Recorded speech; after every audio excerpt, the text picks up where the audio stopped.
Muy bienvenidos al primer conversatorio de divulgación histórica Fragmentos de Temporalidad, un espacio para socializar y compartir la producción intelectual de los estudiantes de la maestría en Historia, Estudios Históricos Interdisciplinarios, de la Universidad de Guanajuato. Nuestros alumnos compartirán para el gran público fragmentos derivados de sus investigaciones para alimentar el relato colectivo que articulamos todos sobre nuestro pasado. Sin más preámbulos, comenzamos. ¿Qué mejor que bajo el modelo de un diálogo? Nuestra primera interlocutora será Mariana Ayón. En ese sentido, Mariana, yo te preguntaría, ¿la literatura cómo nos muestra la inhumanidad? Hola, ¿qué tal? Bueno, yo antes de empezar quiero explicarles que yo trabajo el caso Ayotzinapa en la literatura, específicamente en la novela de Trino Maldonado, Ayotzinapa, el rostro de los desaparecidos. En esta novela se narra el acontecimiento desde la vida de los estudiantes, desde las víctimas y de los sobrevivientes y algunos padres de familia.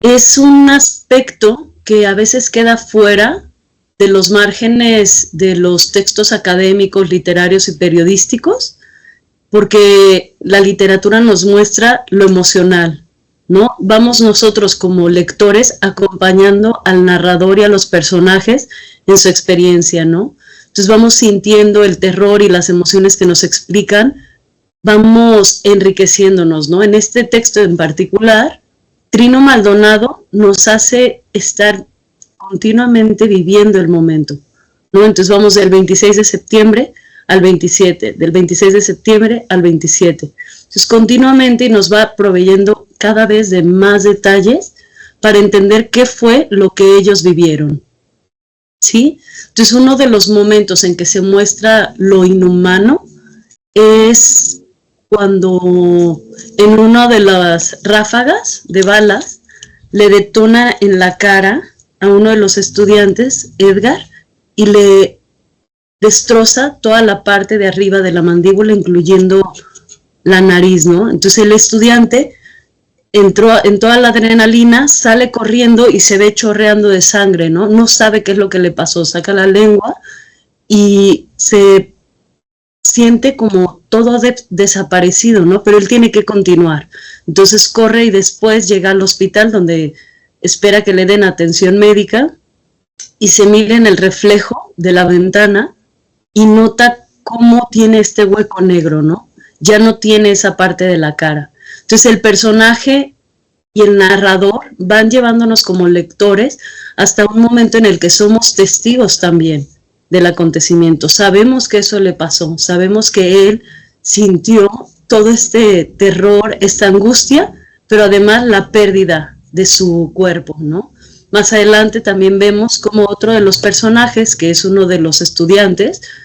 Esto es interesante, ¿no? Los personajes no son solo parte de la invención del autor, sino que son las víctimas. Conservan en muchos casos los nombres y en otros casos se hacen unos cambios para procurar la seguridad de los sobrevivientes, ¿no? Pero vemos un poco las características de Dorian, a quien llamaban el Kinder o el Commander, vemos los intereses de los personajes, vemos a quien le gustaba el Muay Thai, los vamos acompañando en sus intereses, vamos creando personas que dejan de ser las cifras y que son sujetos con los que nosotros como lectores establecemos la capacidad de interactuar, ¿no? De socializar con el diálogo de la literatura, ¿no? Otro de los aspectos interesantes es, bueno, yo como mexicana, contemporánea del acontecimiento, sé en qué terminó, pero incluso a pesar de esto, al leer la novela me va enriqueciendo de el suceso, ¿no? Voy entendiendo por qué se le da tal importancia, por qué es tan importante luchar por descubrir no solo la verdad, sino por qué es tan importante evitar la impunidad en este tipo de sucesos, ¿no? O sea, el lugar que tiene en la historia, qué implicaciones tiene, por qué la sociedad debe de perseguir que no se olvide, ¿no? Si bien uno de los lemas de otro de los acontecimientos más violentos de México, el 2 de octubre del 68 es no se olvida, ¿no? 2 de octubre no se olvida, de la misma manera el 26 de septiembre no se olvida, ¿no? Continuamente, y bueno, en este año que se cumplió una década, no se olvida, ¿no? Hay que continuar la memoria y procurar perseverar para evitar, ¿no? Que no sea uno más de estos casos y evitar que haya más casos, ¿no? Bueno, está ahí. No sé si quedó un poco claro. Muchas gracias, Mariana, por participar con nosotros. Ahora escucharemos a Misael Ramírez. Él nos va a comentar la respuesta a la siguiente pregunta. ¿Qué es ser un diputado a principios del siglo XIX? Te escuchamos, Misael. ¿Qué tal? Buenas tardes a todas y a todos. Primero comentarles, ¿no?, un poco de contexto. A inicios del siglo XIX, diversos acontecimientos se dieron lugar en la monarquía española que llevaron a la posibilidad de que los novohispanos tuvieran representación ante las cortes españolas, ¿no? La ocupación francesa de la península ibérica, las abdicaciones de Carlos IV y Fernando VII dejaron un vacío de poder que se intentó llenar con la creación de diversas juntas de gobierno en las provincias peninsulares. Estas juntas, a su vez, crearon una junta central, la cual sería la encargada de convocar a diputados de todas las provincias de la monarquía y, en su momento, convocar a cortes extraordinarias. Ahora bien, hay que destacar que la convocatoria para diputados de las provincias americanas tuvo muchísimas críticas y fue sumamente desigual. Mientras que para las provincias europeas se convocó a 2 diputados por provincia, para América se convocó a 1 diputado por virreinato o capitanía general. Ya con las cortes sí se permite un diputado por provincia para las provincias americanas, pero el número seguía siendo sumamente desigual, en una relación de 3-1. Es decir, la representación fue sumamente desigual, lo que implicaba que en los debates en la Junta y en las Cortes, los americanos siempre estuvieran en una desventaja considerable, ¿no? Otra cosa por resaltar es que para ser diputado debía ser hombre, mayor de edad, originario de tu provincia, tener un renombre tanto político como económico. Estos diputados se supone deberían de velar por el interés nacional y las demandas de su provincia en cuestión de educación, bienestar público y desarrollo económico. Además, estos diputados no eran elegidos por todos, como sucede ahora. Solamente los ciudadanos de aquel momento tenían la posibilidad de elegirlos. Estos eran hombres con propiedades o un cierto nivel de ingresos que, según la Constitución de Cádiz de 1812, tenían el derecho de elegir a estos diputados. Inclusive, para la primera convocatoria que hace la Junta en 1809, quienes eligieron a los diputados fueron los miembros de los ayuntamientos de las capitales provinciales, ni siquiera los ciudadanos, ¿no? Bueno, ¿qué significaba esto? Si bien los diputados representaban técnicamente a toda una provincia, en la realidad eran representantes de solo un cierto sector de la población, en particular de los grandes propietarios y de las élites locales. Por ello, veían en su mayoría de los casos por intereses, si bien no particulares, sí de un sector de la sociedad ya de por sí privilegiado, ¿no? Esto recuerda un poco la representación política que tenemos hoy en día, ¿no? Si bien técnicamente nuestros diputados, ya sean locales o federales, son representantes de cada uno de nosotros, ¿cuántos de nosotros los conocemos? ¿Cuándo se han acercado a nosotros para preguntarnos nuestras necesidades? No responden, inclusive hoy en día, a intereses de grupos de poder en lugar de responder a sus representantes. Por ejemplo, dan licitaciones a grandes empresas, buscan impulsar leyes que beneficien a grupos de poder que los ayudaron a llegar a estos puestos. Entonces, me pregunto yo, ¿qué ha cambiado? Si bien existe mayor participación política y definitivamente se han logrado grandes avances en estos 200 años en cuanto a representación, rendición de cuentas, inclusive en democracia, quizá la diferencia más sustancial es que el abono electoral, es decir, quienes pueden votar, se ha ampliado, ¿no? Y por ende obliga a los aspirantes a representarnos a que hagan campañas políticas, a prometer la luna y las estrellas, para que luego volvamos a ser ignorados por 3 o 6 años, depende de la elección, ¿no? En mi opinión, y gracias a lo que he investigado en esta maestría y a la formación académica previa, considero que en realidad no han cambiado muchas cosas en los últimos 200 años. Hay un largo camino que caminar aún para lograr una representación política efectiva, pero bueno, esto es parte de lo que estaremos analizando y lo que hemos estado analizando. Muchísimas gracias. Misael, muchas gracias. Ahora escucharemos a Paulina Ortiz. Yo te preguntaría, ¿cómo se atendía a una mujer embarazada en la época de la Revolución Mexicana? Paulina. Hola, buenas tardes. Pues primero me parece que es necesario hablar un poco del contexto primero de dos cuestiones, de los conocimientos que tenían médicos que se tenía acerca de la obstetricia en este tiempo, que eran de herencia decimonónica, venían de manuales del siglo XIX, la ciencia era del siglo XIX y bueno, estos conceptos se habían heredado hacia el siglo XX y se seguían utilizando para este entonces. Esto era el número uno. Y el número dos es que la revolución, o por lo menos el estallido del conflicto armado, trajo numerosas consecuencias en la cuestión de salud, ¿no? De por sí ya al inicio del siglo XX en México habíamos tenido varios focos rojos infecciosos y de higiene. Por ejemplo, una epidemia que fue un foco rojo en Mazatlán de peste bubónica. Había ya epidemias de rabia, tifoidea, paludismo, fiebre amarilla, que el Estado estaba tratando de combatir, y esto empeoró con el estallido del conflicto armado. ¿Qué fue lo que trajo?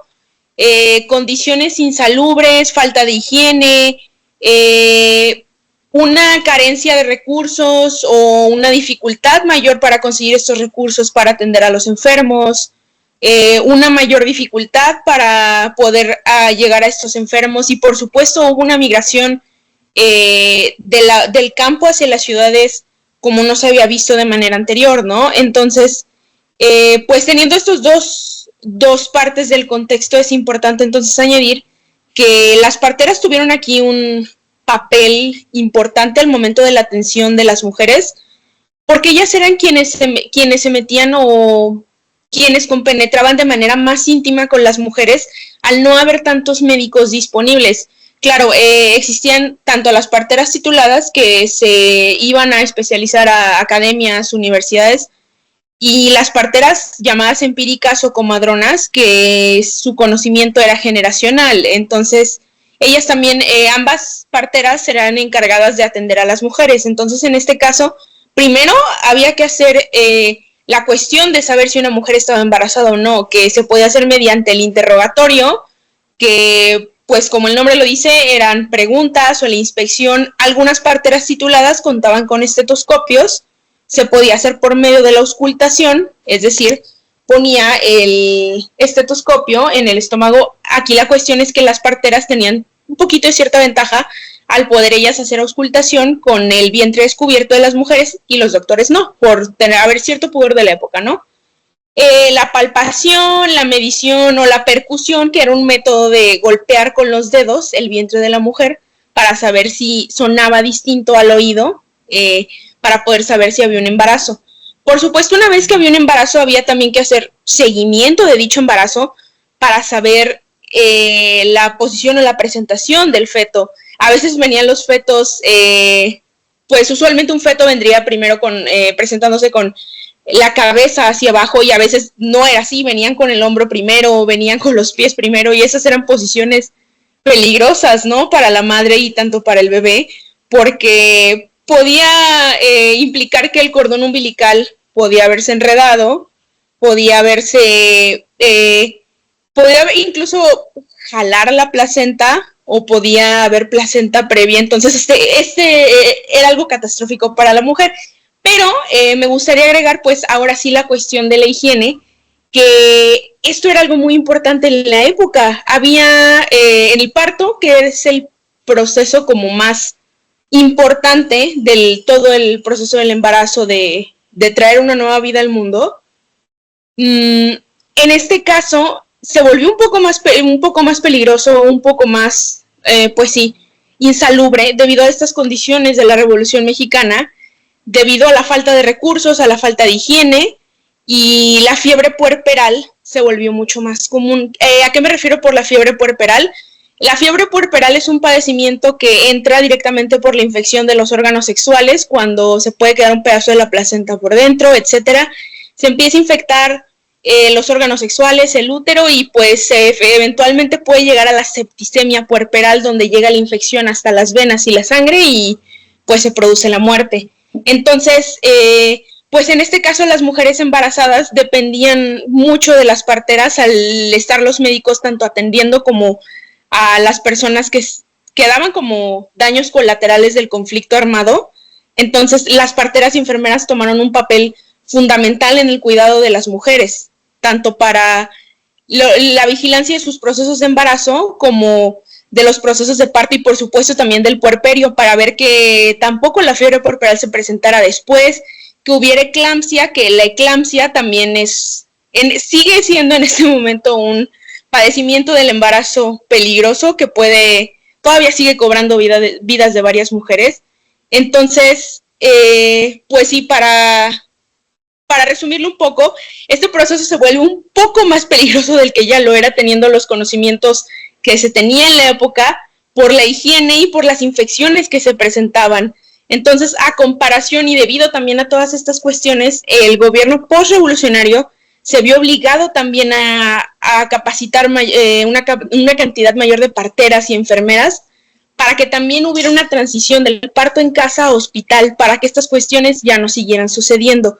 Y pues esta fue una de las razones por las que las mujeres ahora en día ya no damos a luz en casa y se prefieren los hospitales, ¿no? Muchas gracias, Paulina. Ahora escucharemos a Juan Carlos Bernal. Yo te preguntaría, Juan Carlos, ¿cuáles son las estrategias que se han utilizado para combatir la pobreza urbana en la historia? Adelante. Hola, ¿qué tal? Un saludo a todos los presentes. Bueno, para entrar un poco en contexto, quiero comenzar diciendo que la pobreza, y en específico la pobreza urbana, es un tema que ha generado preocupación en las sociedades desde la Edad Media. En un comienzo, la pobreza era vista como algo moral, o sea, era una prueba que tenía como solución la religión y la caridad. Debido a ello, las instituciones religiosas, como la Iglesia Católica, asumieron el papel de ayudar a los pobres. Pero, entonces, ¿quién era un pobre? Esto fue lo que se cuestionaron los gobernantes, pues empezaron a sentir preocupación ante el número creciente de personas sin oficio y que habitaban las calles de las ciudades. Ante ello, se empezó a dividir a los pobres en dos grandes grupos, los pobres verdaderos y los pobres falsos. Como pobre verdadero, se consideraba a quien era incapaz de ganar su sustento debido a su edad, problemas de salud y otras circunstancias que le impidieran ejercer algún oficio. Normalmente este grupo era compuesto por niños huérfanos, ancianos, enfermos y mujeres viudas. Ellos eran el grupo considerado merecedor de la asistencia y la caridad por parte de las autoridades. Por el otro lado estaban los pobres falsos. Estaban los ociosos, aquellos que por voluntad propia rechazaban el trabajo o que fingían enfermedades en busca de la compasión. A ellos se les acusaba de provocar el desorden social y de ser propensos a cometer actos delictivos.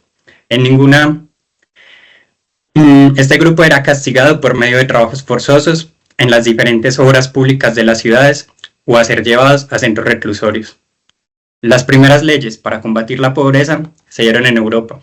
Un ejemplo es la Ley de Pobres de 1601 que se produjo en Inglaterra.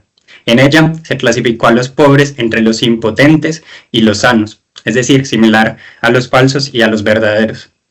Los impotentes eran asistidos por medio de casas para pobres en las cuales se les dejaba dormir. Estas casas eran sostenidas por medio de la caridad. Los pobres sanos eran llevados a casas de corrección. Estas casas ya existían incluso desde mucho tiempo antes de decretarse esta ley. Desde mediados del siglo XVIII, las ciudades europeas empezaron a vivir consecuencias como la revolución industrial. La economía y las urbes se transformaron de una manera significativa. Las nuevas formas de trabajo provocaron migraciones hacia estas ciudades, las cuales crecieron de manera considerable, pero de igual manera lo hizo la pobreza. Aunque la clasificación de los pobres seguía siendo similar a la de la Edad Media, empezaron a surgir nuevas estrategias para asistir a los más necesitados. En el caso de las colonias hispanoamericanas, la situación no fue muy diferente.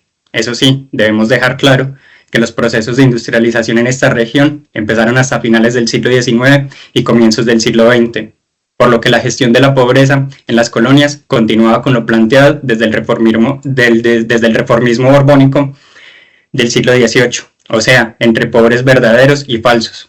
Se buscaba promover el trabajo como una virtud que se anteponía a la pereza y el ocio.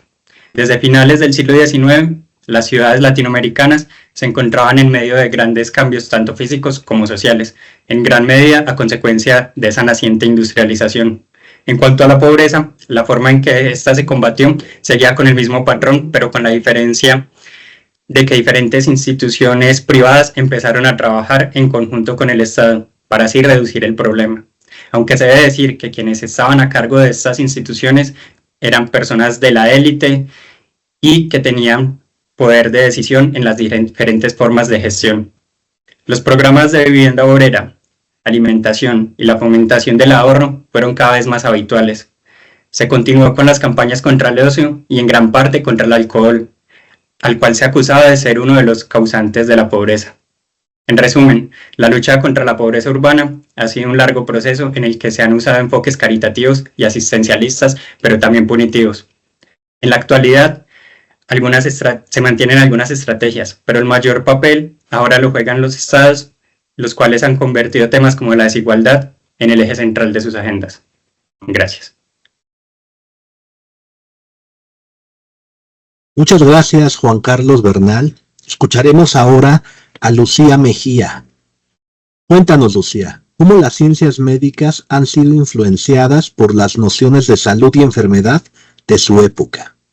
Adelante. Sí. Hola, buenas tardes. Bueno, lo primero que hay que tener en cuenta es que las nociones de salud y de enfermedad han cambiado y evolucionado a lo largo de la existencia humana, dependiendo de lo que las distintas sociedades han considerado que es necesario para tener una buena existencia o lo que llamamos actualmente una buena calidad de vida. La salud ha sido normalmente asociada con atributos positivos como el bienestar, la felicidad e incluso la buena moral en ocasiones.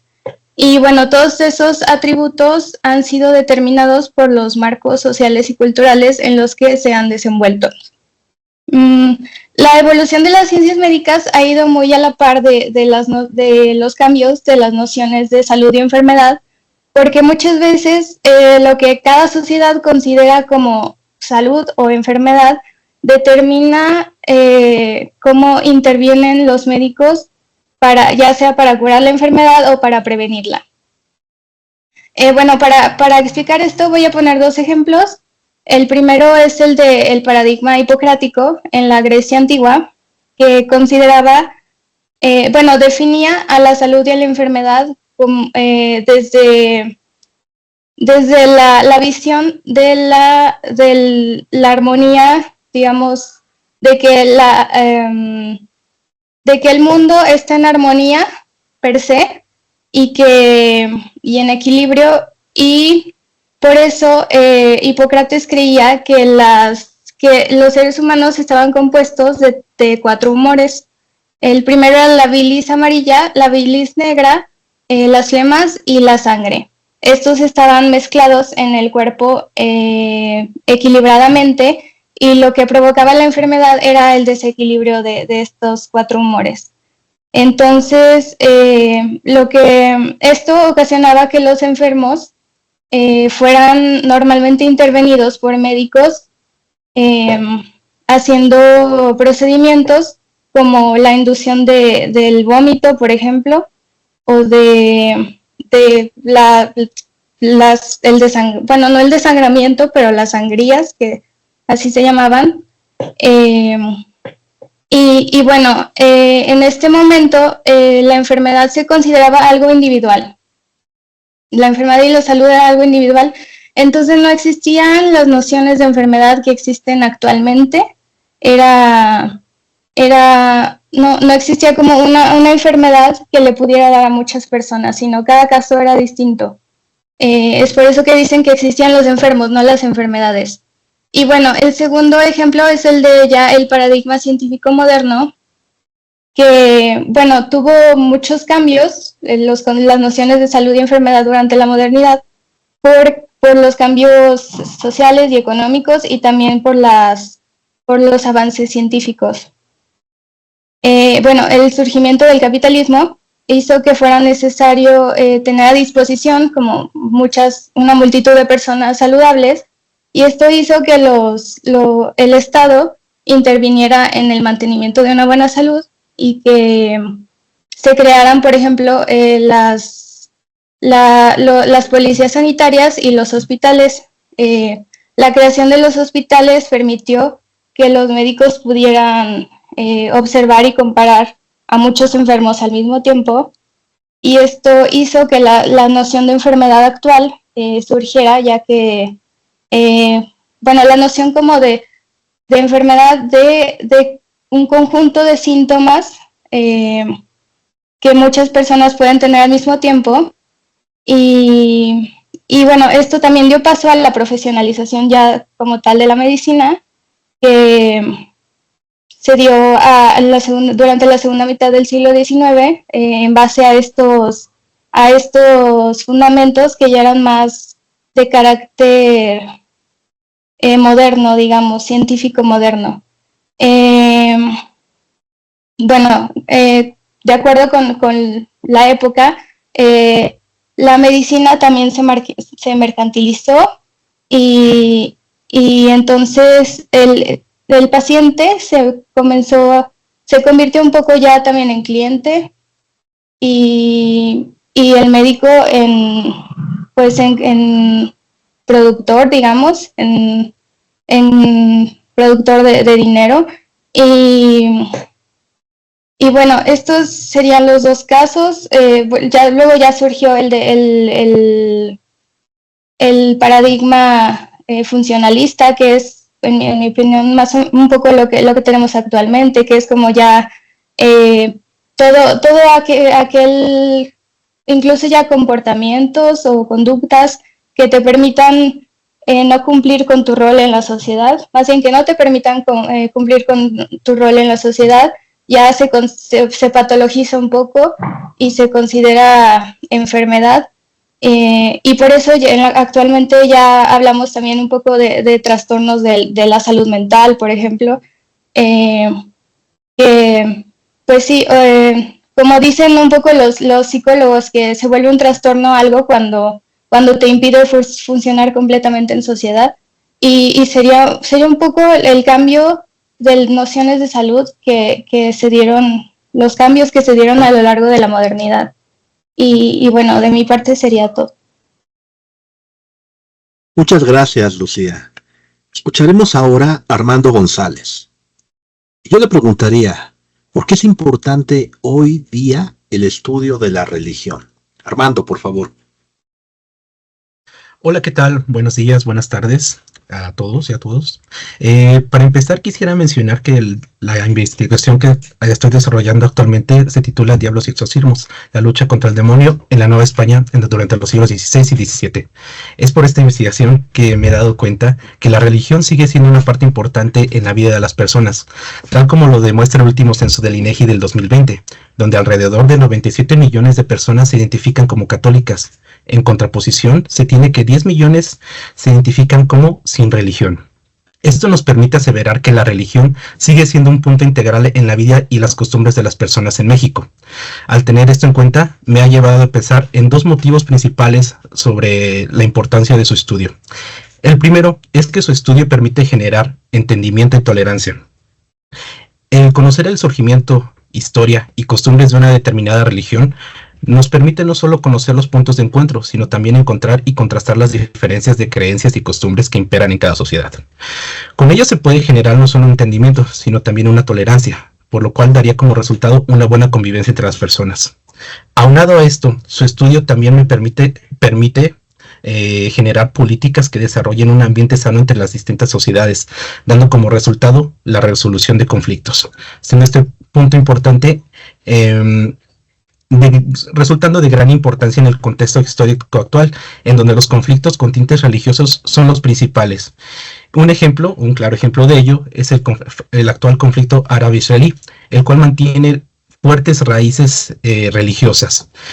Y no por nada se mantiene como uno de los temas con mayor relevancia actual, en donde podemos ver casi en tiempo real el recrudecimiento de las hostilidades. Por ejemplo, hoy. Es por esto, y desde mi perspectiva, que al estar inmersos en el estudio de las religiones resulta de vital importancia, ya que con ello se pueden generar políticas que puedan ayudar en la resolución de conflictos actuales Eh, siendo esto tan necesario en el mundo actual, ya que el número de estos tipos de conflictos no va a la baja, sino que también va en aumento.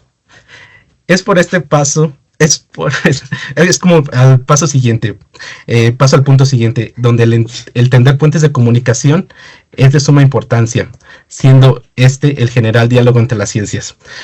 No siendo diferente al punto anterior, el generar un entendimiento y tolerancia puede posibilitar un diálogo que permita entender las distintas posturas religiosas. Esto no resulta ajeno al punto de vista de las ciencias sociales, en donde la contrastación entre distintas teorías y metodologías han generado discusiones que han permitido el enriquecimiento y comprensión de todo tipo de problemas. Un ejemplo, o un claro ejemplo de ellos, es el estudio de la idea del mal. Este concepto ha estado presente en cada temporalidad y en cada civilización. Si bien se puede abordar desde perspectivas únicas, ya sea desde la histórica, la antropológica o la social, el intentar hacer un estudio conjunto nos permite generar un diálogo interdisciplinario. Esto puede crear un campo de visión más amplio que sin duda ayudaría a mejorar la comprensión del fenómeno tan complejo que es la religión. Es por estos motivos que yo considero que el estudio de la religión es de vital importancia, no solo para el contexto académico, sino también que su estudio puede llevar a generar soluciones reales en nuestras vidas, en nuestra vida diaria y en la sociedad actual. Eso sería todo. Muchas gracias. Muchas gracias, Armando. Jania de la Luz, ¿cuál es el peso de la Virgen María en la formación de las mujeres en la época novohispana? Adelante, por favor. Gracias, doctor, y saludos a todos, compañeros. Muy bien. Primero que nada, mi trabajo se llama La Virgen María como modelo femenino en educación de las mujeres de la Nueva España. Partiendo de ahí, sabemos que la Virgen María es un elemento, o inclusive podemos considerarlo como personaje fundamental, puesto que sabiendo que el catolicismo fue imperante a lo largo del virreinato, es de esperarse que también su influencia estuviese presente dentro de las normativas sociales y morales. En específico, con la exaltación de la virginidad y de la maternidad como elementos representativos de las buenas mujeres de la época. Pero, ¿por qué en particular estos dos elementos? Bien, se desprenden a partir de los dogmas marianos de virginidad perpetua y maternidad divina de María, es decir, verdades establecidas por la Iglesia Católica, las cuales no pueden ser cuestionadas. Y si bien ambas distinciones surgen de estudios, digamos, meramente teológicos, mi trabajo muestra de manera breve que desde la época de la patrística, si bien no está desarrollado de una forma, digamos, más amplia, se hacen menciones precisas a las mujeres a modo de ejemplificaciones o indicativos de cómo una mujer debe ser basándose en el ejemplo de la Virgen María. Por ejemplo, San Agustín de Hipona, uno de los teólogos más representativos de todo esto, comenta que en los tratados sobre la contingencia, matrimonio, virginidad y viudez, menciona que mantener la virginidad es considerado como una gracia para Dios, pero específicamente si está consagrada hacia Él, es decir, que se dedique a la vida monástica. Y relacionándolo con lo de la Nueva España, sabemos que efectivamente todas estas normativas religiosas iban a ser dominantes dentro de la sociedad, pero inclusive la misma religión nos explica que para la mujer tiene que ser un tanto, digamos, más dominante o tiene que ser más restrictiva. En específico, si concebimos también, inclusive metiéndonos un poco con esta onda religiosa del libro del Génesis, sabemos que el primer humano pecador fue una mujer, y por eso es que se instaura este modelo para que las mujeres se alejen de este ejemplo de Eva y sigan mejor el ejemplo de María.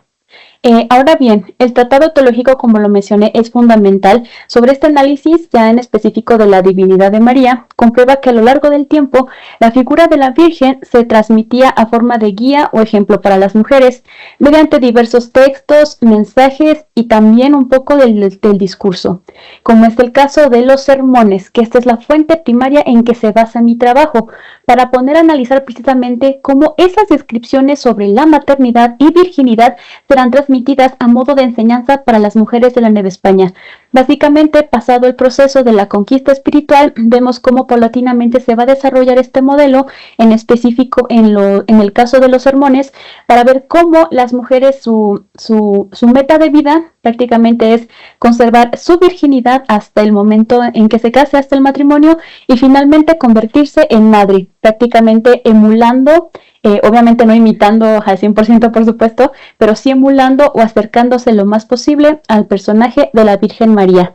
Prácticamente es todo un peso que involucra lo social y lo moral que las mujeres van a llevar consigo durante esa época, y posteriormente también sabemos que sigue más allá, inclusive cuando ocurre todo el proceso de la independencia y demás, el modelo católico pues va a seguir imperando hasta por mucho, mucho tiempo, pero prácticamente vemos cómo la figura de María hace que se imite, o se hace esa invitación por parte de los sacerdotes, de los religiosos, orientando a las mujeres para que sigan dicho ejemplo. Muchas gracias. Muchas gracias, Jania. Escucharemos a continuación a Andrés Aguilera. Una pregunta que es importante para entender el peso de las fotografías en la historia. Te preguntaría, ¿cómo las fotografías antiguas nos conectan con el pasado de nuestras comunidades? Adelante, Aguilera. Hola, ¿qué tal? Buenas tardes a todos y todas. Antes que nada me gustaría hacer un pequeño preámbulo en donde me gustaría comentar que mucho del trabajo que realizan los historiadores actualmente tiene que ver con entender cómo es que las sociedades anteriores a las nuestras se relacionan con su entorno. Para ello contamos con una muy vasta serie de documentos que nos permiten ir viendo cómo es que el paso del tiempo fue modificando lo que somos ahora. En ese sentido, yo podría decir que las fotografías antiguas cuentan con elementos que describen cuentan con elementos que nos permiten describir un espacio que se ha ido transformando. Eso también nos permite observar usos y costumbres que han desaparecido, modas y tecnología que han quedado en desuso. En grandes rasgos, y aparte de ver a fotografía como documento, como se ha hecho anteriormente y como a veces sucede, no solo se trata de utilizar las fotografías para ilustrar, es decir, para acompañar textos, sino también las imágenes contienen elementos que realmente nos permiten ir un poco más allá. Yo diría que podría hacer un símil en decir que las fotografías son una ventana a un pasado irrepetible. Y esto nos ayuda a entender cómo vivía la gente en estas épocas, ¿no? Algo muy importante que hay que considerar es que estos espacios que ya se han ido transformando se nos presentan en las fotografías como lugares vívidos, lugares en los que nosotros podemos inclusive imaginarnos, ¿no? Conviviendo en esos espacios, o podemos inclusive visualizar o tratar de imaginar cómo es que la gente hacía uso de las tecnologías pasadas. Las ciudades, por ejemplo, son un gran ejemplo de cómo las transformaciones van cambiando al igual que las personas. Ahora, no solo es importante considerar las fotografías antiguas en un ámbito del pasado, también las podemos incluir en nuestro presente. Las fotografías antiguas nos ayudan a hacernos preguntas de cómo seremos recordados. Es decir, algo que una de las transformaciones más interesantes que ha sucedido con la producción fotográfica es justamente la desaparición de un sustrato o de un formato matérico. ¿Cuántos de nosotros realmente imprimimos fotografías? ¿Cuántas de esas fotografías las tenemos a disponibilidad de manera física? Actualmente nosotros tomamos fotografías y las almacenamos ni siquiera en nuestra casa o en nuestros dispositivos. Las compartimos con otras personas a través de redes sociales o ya sea de manera virtual. Eso nos abre una pregunta interesante, que es como decir, ¿y dónde van a quedar todas estas memorias en torno a cuando queramos compartirlas, por ejemplo, con gente del futuro? ¿Existirán todavía estas redes sociales? ¿Esa tecnología estará disponible? O tal vez sería una buena pregunta hacernos actualmente si valdría la pena volver a imprimir estas memorias, ¿no?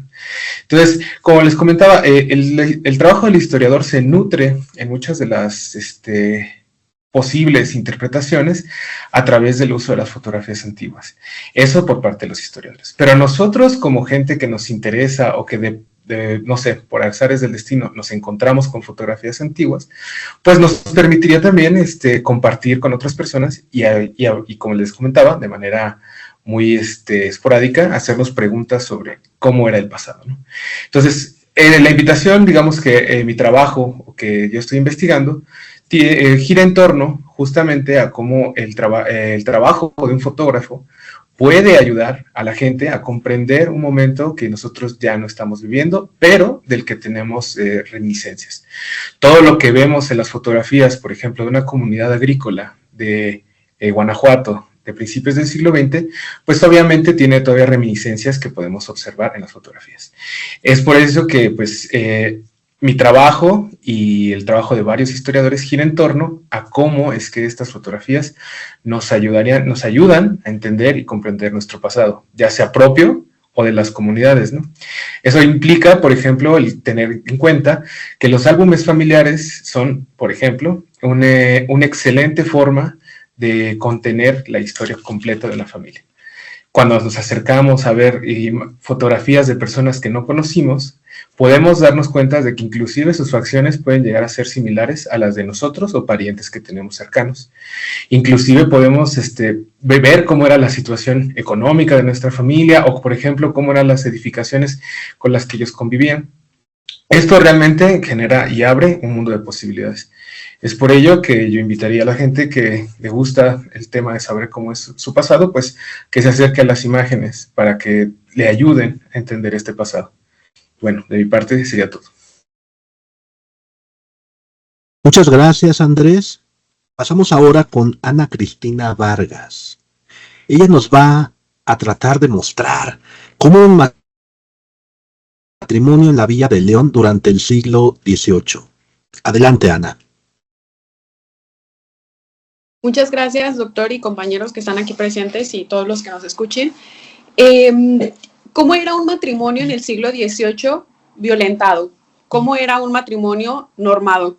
De alguna manera, para la época que yo estudio, que es precisamente el siglo XVIII, había sufrido muchísimos cambios. Si bien estoy de acuerdo en que el ejemplificar una región o el hablar de una zona no puede ser el total de un rompecabezas más amplio como lo es la Nueva España, pues el observar cada una de las características de lugares como León, como Guadalajara, como Puebla, Querétaro, entre otros, pues nos puede ayudar a ver qué fue lo que pasó para que el matrimonio se regulara de tal forma que se perdiera la esencia plasmada desde el Génesis, ¿no? ¿Qué era lo que se plasmaba en el Génesis de alguna manera, por irnos muy lejos? La voluntad de los contrayentes. ¿Qué era lo único que era importante para poder casarse? Que quisieras casarte, que quisieras compartir tu vida de alguna manera. ¿Por qué es normado para el siglo XVIII? Porque evidentemente la voluntad de los contrayentes perdió muchísimo peso al establecer relaciones que iban más allá de la voluntad, sino por intereses propios, por intereses de las familias, del crecimiento, por intereses de movilidad social incluso. Entonces, ¿por qué creo que está violentado? Porque esa voluntad de alguna manera fue regulada u ordenada por la misma norma. ¿Qué es lo que hace la corona en el siglo XVIII? Limitar a los contrayentes para que no les sea tan sencillo casarse como ellos querían. ¿Por qué? Porque presentaba un problema para la sociedad. El tener ese desequilibrio de calidades, el tener ese desplazamiento de intereses podía perjudicar a los propios intereses de la corona. ¿Qué era lo que existía o cómo era un matrimonio antes de esta regulación de la Real Pragmática en 1776, 1778? A partir de lo que se había establecido en el Concilio de Trento, a partir de lo que se había establecido en el Tercer Concilio Provincial Mexicano. Pero ¿esto era natural hacia la voluntad de los contrayentes? Mi respuesta es no. Venía limitándose, venía normándose desde tiempo antes, desde 1563, desde 1580, desde muchísimo tiempo antes. ¿Qué significa esto? Que se establecieron una serie de características a seguir por los contrayentes para que ellos pudieran casarse. Ya no era solamente la voluntad de los mismos, sino tener que seguir una serie de requisitos, de lineamientos que lo único que hacían era entorpecer más el querer casarse. ¿Qué es lo que provoca esto? Que pues toda la gente quisiera saltar, no todos, pero muchas personas quisieran saltarse todos estos pasos y vivieran en adulterio, ¿no? Vivieran en concubinato o cosas que se salían de la religión. Al tener este escenario, la corona quiere regularlo. ¿Qué es lo que nos presenta un matrimonio en el siglo XVIII? un acercamiento hacia la situación social de ese momento, un acercamiento hacia la situación económica de ese momento. ¿Por qué la Villa de León? Porque tiene un cambio considerable en el cómo se manifiesta su desarrollo desde su fundación como villa para españoles hacia este siglo en el que ya es considerada como la Gran Villa, ¿no? Entonces, ¿qué características nos muestran? Aquí un registro parroquial, que son mis fuentes principales, nos muestra datos como la calidad de los contrayentes, el origen de los contrayentes, si se casaron, a qué edad, si eran viudos, si eran nuevos en el matrimonio, cómo era un matrimonio por la religión, claramente, y todo esto queda registrado en estos libros de partidas de casamientos. Esta información que nos proporciona, pues, un análisis más profundo, ¿no? Nos dice, nos habla acerca de la movilidad, nos dice si la gente que se encuentra en la Villa de León se casaba por pertenecer a la Villa de León o de dónde venían. Y si venían de otros lugares, entonces, ¿qué los hacía llegar a la Villa de León? Nos muestra características como si eran viudos y cuánto tiempo tardaron en volverse a casar. ¿Qué nos dice esto? Pues más cosas. Nos habla acerca de qué significaba estar casado para ese momento y por qué si llevabas 1, 2 o 3 matrimonios volvías a casarte al tener, no sé, 13 días de haber enviudado, 1 año, 6 años, 14, ¿no? Nos da muchísimas características para generar un estudio más amplio acerca de la sociedad en sí. Específicamente ahora, pues, de la Villa de León. ¿Por qué es importante? Porque es diferente. Porque es importante porque nos muestra una parte de un todo. Entonces, ¿cómo es un matrimonio? Mi respuesta sería la misma que como comencé, limitado hacia la voluntad, que era el origen principal. Es violentado por la misma norma, porque no basta únicamente con querer casarte, y esto es el reflejo de una sociedad en general. Y pues es difícil de concretarse también, ¿no? Entonces, yo creo que el estudio de los matrimonios nos puede ayudar a abrir más diálogos, a tener más apertura hacia el conocimiento del lugar al que pertenecemos, entre otras cosas. Y muchas gracias. Muchas gracias, Ana. Ahora vamos a escuchar a Álvaro Amezola. Yo te preguntaría, ¿quién fue el general Felipe Ángeles y qué papel jugó en los exiliados de la Revolución Mexicana? Álvaro, por favor. Muy buenas tardes a todos. Bueno, yo quisiera comenzar mencionando que las narraciones de la Revolución Mexicana justamente han tendido a exaltar a unos personajes y relegar a otros al olvido, sin tener muchas veces en cuenta que estos pues contribuyeron significativamente al desarrollo de los acontecimientos históricos. Algo similar sucedió con el general Felipe Ángeles, quien justamente formó parte del grupo de los vencidos de la Revolución, pues en el año de 1915 él partió al exilio tras la derrota de su facción ante el Venustiano Carranza, quien a diferencia de los villistas, facción a la que perteneció Ángeles, pues sí logró formar y establecer un programa del gobierno pues sobre el que se cimentó el nuevo Estado mexicano. Creo importante mencionar que cuando se quiere entender a un hombre y su vida, en primer lugar debemos procurar ante todo, pues averiguar cuáles fueron sus ideas, porque pues estas influyen profundamente en su existencia. Ángeles dedicó 30 años de su vida al Ejército Federal, durante los cuales se formó como un militar académico que se dedicó enteramente al estudio de la ciencia y tecnología militares de la época.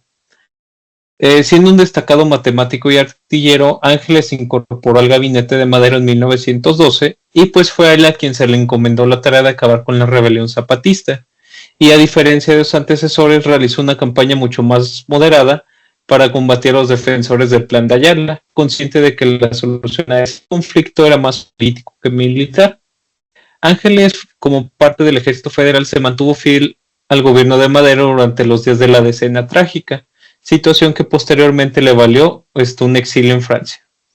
En 1913 Ángeles regresó a México para incorporarse a la Revolución Mexicana, pues él consideraba que debía luchar en favor de las instituciones democráticas que habían sido violentadas por el gobierno de Victoriano Huerta.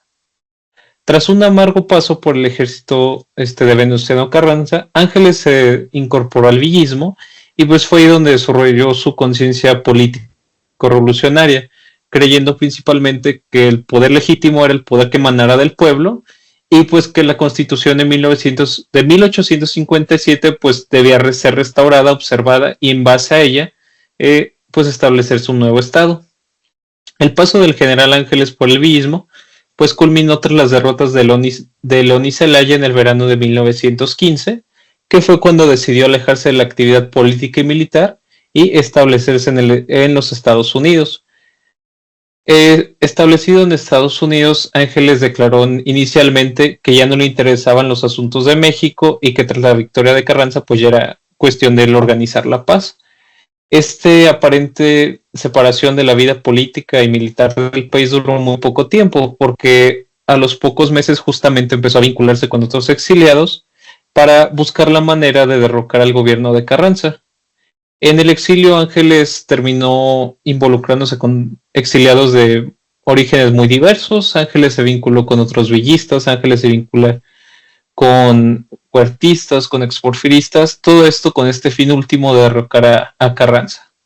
Al final de cuentas, el pensamiento político social de Ángeles va a terminar consolidándose y madurando en el exilio, que es justamente donde va a hablar explícitamente de que la base del Estado mexicano debe ser la restauración de la Constitución de 1857, la libertad política de los ciudadanos, la democracia eficaz y el respeto de la libertad religiosa. Si a final de cuentas las actividades de Ángeles pues no van a llevar a mucho, y pues eso va a quedar demostrado en noviembre de 1919, cuando va a ser capturado y fusilado tras haber regresado a México para intentar derrocar a Carranza. Y pues por mi parte sería todo. Muchas gracias, Álvaro. Por último, escucharemos a Joana Flores. Yo le preguntaría a ella cómo pensar la influencia de las sociedades científicas posrevolucionarias para el desarrollo científico y tecnológico en México. Joana, por favor. Hola, buenas tardes a todos. Bueno, me gustaría partir desde la idea de que la mayoría de nosotros hacemos usos de medios tecnológicos, ¿no? Aparatos con inteligencia artificial, redes globales de comunicación, tal como en esta ocasión que nos encontramos conectados en un mismo espacio de manera no presencial y sincrónicamente. Pero entonces, ¿cómo explicar su existencia? ¿Cómo explicar esa tecnología? ¿Acaso nosotros la patentamos, la entendemos, la hacemos? Bueno, para dar respuesta tendríamos que remontarnos a analizar uno de los periodos más relevantes para comprender el grado de la ciencia actual en el siglo XX, en donde pues es el carácter de la ciencia, la cual se ve modificada en diferentes momentos. Bueno, de manera general, podríamos decir que con la llegada de la Revolución Mexicana y los cambios socioeconómicos que trajo consigo, la Universidad Nacional fue integrada en un conjunto de instituciones que buscaban impulsar la ciencia en el país y no solo enfocada en la ingeniería, sino en el resto de disciplinas científicas que no contaban con los espacios. Ya habían pasado los días, como en el Porfiriato, en que el ingeniero era al mismo tiempo matemático, físico, químico, geólogo, ¿no? El progreso que se esperaba de esta ciencia y de la técnica llevaban a la división del trabajo. Este proceso continuó con la fundación del Instituto Politécnico Nacional, que buscó a través de la técnica alcanzar la independencia económica y científica, claro que alienándose con los objetivos de la revolución. Entonces, es a partir de aquí en donde crecen los estereotipos del científico nacionalista, quien al tener acceso a la formación institucional se ve en obligación de dar solución a los problemas que aquejan al país, ¿no? Estamos hablando de un científico moldeado y hecho para sus instituciones y su sociedad que pudiera brindar sus servicios a los intereses de la patria. Pero bueno, para comprender la influencia de tales ideas o pensamientos, no basta con revisar el contexto de la época. Es necesario también ubicar los espacios, así como las redes sociales, donde se desarrolla el ejercicio de la ciencia. Y bueno, como lo acabamos de hacer notar, en México la creación de universidades, institutos, ha sido fundamental para el desarrollo de la investigación. Sin embargo, la dinámica social en esos entornos también merece nuestra atención. En los círculos de amigos, eventos sociales, espacios comunes de la vida cotidiana pueden resultar en conexiones significativas que con el tiempo faciliten colaboraciones y proyectos científicos. Aquí las redes sociales se forman en estos espacios y contribuyen al movimiento intelectual de la ciencia, ya que es posible rastrear la base material de un objeto, en este caso un invento, una máquina, un aparato, pero no es lo mismo con las ideas, ¿no? Las corrientes de pensamiento, sistemas de valores de cada individuo. Un ejemplo de ello, refiriéndonos al campo, no sé, de la física o de la matemática, podría ser hablar del ingeniero Sotero Prieto, de los años 20. Él era un físico que fue pionero en varios estudios sobre física nuclear, radiación, pero él también divulgaba la teoría de la relatividad de Einstein, esa teoría publicada en 1905. En los años 20 imparte cátedra. ¿Y quiénes son sus estudiantes, no? Pues Manuel Sandoval Vallarta, este otro físico que no solo conoció a Einstein, sino que cuestionó algunos de los aspectos de la teoría y también fue candidato a un Nobel. Otro de sus estudiantes era Carlos Graeff, quien fue el fundador del Observatorio Astrofísico Nacional. Entonces, bueno, si continuáramos siguiendo el hilo de relaciones entre Prieto, Vallarta y Graeff, seguramente nos encontraríamos con muchos colaboradores, científicos, políticos, que valoraron al menos un aspecto de los trabajos de estos científicos. Y entonces podríamos hablar en otros términos, situando preguntas como ¿en qué trabajaba la física del siglo XX? ¿Quiénes eran sus representantes? ¿O qué diferencia tenían con la física de otros países en ese momento? Claro que para responder se necesitaría una vasta revisión de datos, pero la idea es que el análisis puede aplicarse a casi todas las disciplinas científicas existentes en México, desde la paleontología hasta la ingeniería aeroespacial, ¿no? Abarcando las ciencias sociales, naturales y humanísticas. Bueno, finalmente la comunidad científica en México del siglo XX es un reflejo de cómo la ciencia se teje en un entramado de relaciones sociales, históricas, culturales, desde la Revolución Mexicana hasta el presente. La evolución de las instituciones educativas y la creación de redes de colaboración han sido fundamentales para el desarrollo de la ciencia en el país. Comprender esta dinámica no solo nos ayuda a apreciar los logros alcanzados, sino que también nos invita a seguir fomentando espacios de interacción, de diálogo, que enriquezcan el conocimiento y la investigación científica en un futuro. La ciencia puede verse como un viaje compartido, un esfuerzo colectivo que florece en el cruce de caminos y así en la confluencia de ideas. Sería todo de mi parte. Muchas gracias, Joana. Estas pequeñas historias son fragmentos de temporalidad, investigaciones que se trabajan en el posgrado de Historia de la Universidad de Guanajuato. Muchas gracias a todas y a todos. Soy Miguel Segundo, coordinación de la maestría en Historia.